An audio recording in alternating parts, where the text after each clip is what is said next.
Cara sholat Idul Fitri biar nggak salah takbir sob. Sobat muda, Idul Fitri sebentar lagi nih sob. Tapi udah pada tahu belum cara sholat id yang benar? Berapa rakaat? Berapa kali takbir? Terus ada khutbahnya nggak? Jangan sampai pas sholat malah bingung ente.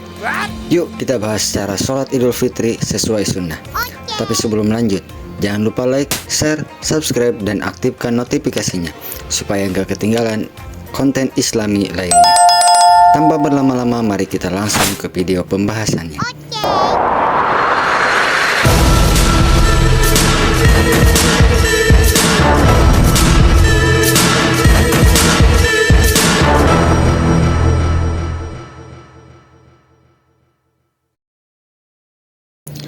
Assalamualaikum warahmatullahi wabarakatuh.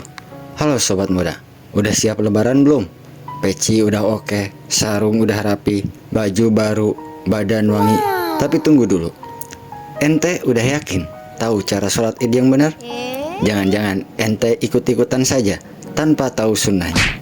Tenang sob, yuk kita bahas bareng-bareng di sini. Hukum dan waktu sholat Idul Fitri. Pertama, sholat id itu hukumnya sunnah muakkadah sob, alias sunnah yang sangat dianjurkan. Rasulullah SAW selalu melakukan sholat Idul Fitri dan Idul Adha. Hadis riwayat Bukhari Muslim. Disunahkan untuk semua orang, baik laki-laki ataupun perempuan. Bahkan yang haid pun disarankan untuk ikut hadir sob, tapi nggak ikut sholat. Dilaksanakan setelah matahari naik, sekitar 15-20 menit setelah matahari terbit.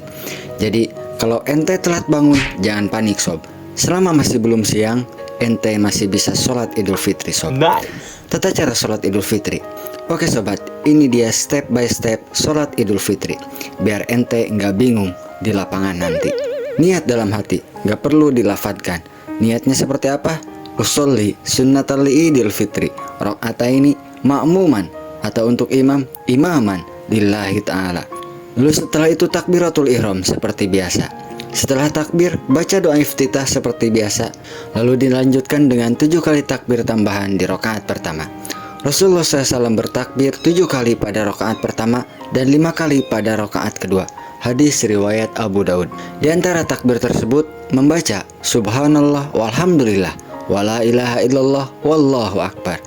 Jadi total takbir di rakaat pertama semuanya 8 kali berikut takbiratul ihram. Setelah itu kita membaca suratul Fatihah dan dilanjutkan dengan surah pendek. Disunnahkan kita membaca surah Al-A'la. Setelah itu kita ruku, i'tidal, sujud seperti biasanya pada umumnya kita melakukan sholat. Setelah itu kita berdiri ke rakaat kedua. Di rakaat kedua ditambah takbir 5 kali. Di antara takbir tersebut sama seperti rakaat pertama, membaca subhanallah walhamdulillah wala ilaha illallah wallahu akbar. Total takbir di rakaat kedua 6 kali beserta takbir intiqal, yaitu takbir perpindahan, yaitu gerakan perpindahan dari sujud untuk berdiri. Setelah itu kita membaca suratul Fatihah dan dilanjutkan dengan surah pendek yang disunahkan, yaitu suratul Al-Ghasyiyah.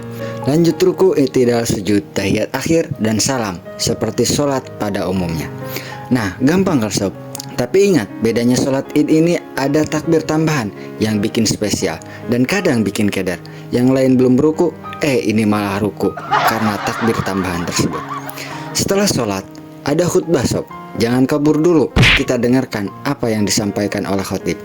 Sholat Idul Fitri itu nggak lengkap tanpa khutbah. Tapi ingat, beda sama khutbah Jumat. Kalau untuk sholat id, sholat dulu baru khutbah. Kalau untuk sholat Jumat, khutbah dulu baru sholat. Rasulullah SAW berkhutbah setelah sholat id, memberikan nasihat dan pengajaran kepada umatnya. Hadis riwayat Bukhari. Jadi jangan langsung kabur habis salam. Dengerin khutbah dulu sob, biar dapat ilmu. Untuk cara khutbahnya besok aneh sampaikan di video berikutnya. Sunnah-sunnah sebelum sholat Idul Fitri biar makin afdol. Ada beberapa sunnah sebelum sholat id nih sob. Yang pertama, mandi dan pakai pakaian yang terbaik biar makin fresh. Kan kita udah bersih dari dosa sob setelah melakukan puasa Ramadan. Nah, masa rohaninya doang yang bersih sedangkan entenya burik? Aduh, ya harus kita sesuaikan dong. Rohaninya bersih, lalu tubuh kita juga harus bersih sob. Yang kedua, makan dulu sebelum berangkat. Sunnahnya makan kurma dulu sob, Ini menandakan bahwa hari itu kita sudah tidak berpuasa lagi, sob. Rasulullah SAW tidak berangkat sholat Idul Fitri sebelum makan beberapa butir kurma. Hadis riwayat Bukhari. Baca takbir dari malam takbiran sampai sebelum sholat. Untuk keutamaan takbiran udah ada yang bahas ya sob pada video sebelumnya. Lewat jalan yang berbeda saat berangkat dan pulang. Rasulullah SAW jika keluar untuk sholat id, beliau pulang melalui jalan yang berbeda. Hadis riwayat Bukhari. Gampang banget kan sob. Jadi jangan asal sholat, tapi amalkan sunnahnya juga sob. Tapi sobat muda, masih banyak nih kesalahan-kesalahan yang sering terjadi. Sobat, ada beberapa kesalahan yang sering terjadi pada sholat id. Jangan sampai ente ikut-ikutan ya sob. Yang pertama, lupa takbir tambahan. Di rakaat pertama harus ditambah 7 kali, di rakaat kedua harus ditambah 5 kali. Jangan langsung ruku ya sob, masih ada 7 takbir lagi, masih ada 5 takbir lagi. Yang kedua, langsung kabur abis sholat, gak dengerin khutbah. Buru-buru amat sih, mau kemana sih sob? Kebelet ngising. Yang ketiga, datang telat, pas salam baru nyampe. Aduh, sholat id itu gak ada kode sob. Kenapa gak pas bubar aja sekalian datangnya? Yang keempat, sholat sendiri di rumah tanpa alasan syar'i. Sholat id itu lebih utama berjamaah sob. Bahkan yang head aja dianjurkan untuk datang. Lah ente kenapa nggak datang? Kehead kah? Jadi jangan sampai ente salah langkah pas sholat Idul Fitri sob. Jadi sobat, sholat id itu bukan cuma formalitas saja atau bahkan rutinitas saja, tetapi ibadah spesial buat merayakan kemenangan setelah sebulan puasa. Oke sobat muda, kalau video ini bermanfaat, jangan lupa share ke teman-teman ente biar makin banyak yang ngerti. Dan pastinya subscribe biar gak ketinggalan konten islami lainnya. Sampai jumpa di video berikutnya sob.